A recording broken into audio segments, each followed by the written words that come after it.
நீங்கள் தனிமையாக உணர்கிறீர்களா? ஜனங்களின் நிந்தைகளும் அவர்களின் தீர்ப்புகளும் உங்கள் இருதயத்தை பாரமாக்குகின்றனவா? இனி பயப்படாதீர்கள். நான் உங்களுடன் பேசுகிறேன். இந்த உலகத்தில் மனிதர்கள் ஒருவரையொருவர் நியாயம் தீர்ப்பது வழக்கம். அவர்கள் உங்களை புரிந்து கொள்ளாமல் பேசலாம், உங்கள் மீது அநீதியான குற்றச்சாட்டுகளைச் சுமத்தலாம். ஒருவேளை நீங்கள் தவறு செய்திருக்கலாம் அல்லது செய்யாமலேயே நிந்திக்கப்பட்டிருக்கலாம். ஆனால் நான் உங்களுக்குச் சொல்கிறேன், நீ ஜனங்களின் நிந்தையை இனி சுமப்பதும் இல்லை.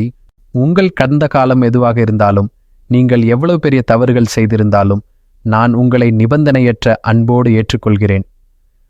உங்கள் குறைகளையும் பலவீனங்களையும் நான் அறிவேன். ஆனால் நான் உங்களை நேசிக்கிறேன். என் பார்வையில் நீங்கள் விலையேற பெற்றவர்கள். மனிதர்களின் தீர்ப்புகள் உங்களை வரையறுக்க அனுமதிக்காதீர்கள். அவர்களின் வார்த்தைகள் உங்கள் மீது அதிகாரம் செலுத்த முடியாது. இனி உங்கள் இருதயத்தில் இருக்கும் நிந்தையின் சுமையை என்னிடம் கொடுத்து விடுங்கள். நான் அதை அகற்றிவிடுவேன். நீங்கள் சுதந்திரமாக நடமாட வேண்டும். என் அன்பில் இளைப்பாற வேண்டும். உங்கள் மீது சுமத்தப்பட்ட அவமானங்கள் என் கிருபையினால் மறைந்து போம். உங்கள் காயங்களை நான் ஆற்றுவேன். புதிய ஆரம்பம் உங்களுக்கு காத்திருக்கிறது. எதிர்காலத்தில் மீண்டும் நிந்திக்கப்படுவோமோ என்று பயப்பட வேண்டாம். நான் உங்களுக்கு கேடயமாக இருப்பேன். என் சமாதானம் உங்கள் இருதயத்தை நிரப்பட்டும்.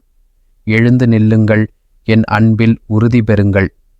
ஆம், நீ ஜனங்களின் நிந்தையை இனி சுமப்பதுமில்லை.